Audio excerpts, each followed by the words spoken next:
નમસ્કાર મિત્રો, હું છું નવનીતભાઈ ધડુક મેક્સિવા ક્રોપ કેરમાંથી. આપણે એક આવ્યા છીએ પ્રગતિશીલ ખેડૂતની મુલાકાતે. તો આપણે પહેલા એનો પરિચય કરીએ.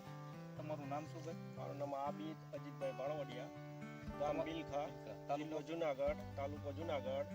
ઓકે, તો તમે ઘઉંની અંદર મેક્સિવાનું કયું ખાતર વાપરેલું છે? મેક્સિવાનું નાકમેક્સ વાપરેલું છે. નાપમેક્સ વાપરેલું છે. તો તમે નાપમેક્સ છે એ એકરે કેટલો ડોઝ આપો? અમે આગળ તો છે ને એને એક થેલીમાં આપણે 4-5 વીઘામાં મેં કર્યું હતું. બરોબર. હવે જેમ તમે વધારે થોડું ઘાટું નાખો તો તમારો રિઝલ્ટ બહુ એટલે સારું. આમાં એકરે આમાં કેટલો ડોઝ આપવાનો? આપણે એકરે એક થેલી નાખીએ. આપણે એકરે એક થેલી એટલે એકરે 25 કિલોનો ડોઝ આપે ને? અને એમાં શું ફાયદો થયો છે? મેં નાકલેસ નાખેલું છે તો એમાં છે ને મૂળનો થોડો વિકાસ થાય છે અને ફૂટ બહુ થાય છે ઘઉંમાં. બરોબર. ને આગળ જતા જે ઘઉંનો દાણો છે ને એ થોડોક મોટો થાય છે અને થોડોક ચમકદાર થાય છે. બરોબર. તો મેક્સિવાનું નાપમેક્સ નાખવાથી તમને ફૂટ સારી થાય છે અને દાણો ચમકદાર થાય છે. બરોબર. અન્ય તમે કોઈ પાકમાં વાપરેલું છે મેક્સિવાનું? અમે આગળ મગફળીમાં વાપરેલું છે. મગફળીમાં વાપરેલું છે. બરોબર છે. તો એ પાયામાં નાખ્યું હતું મેં. ઓકે. પાયામાં નાખીને એનું કામ બહુ સારું છે.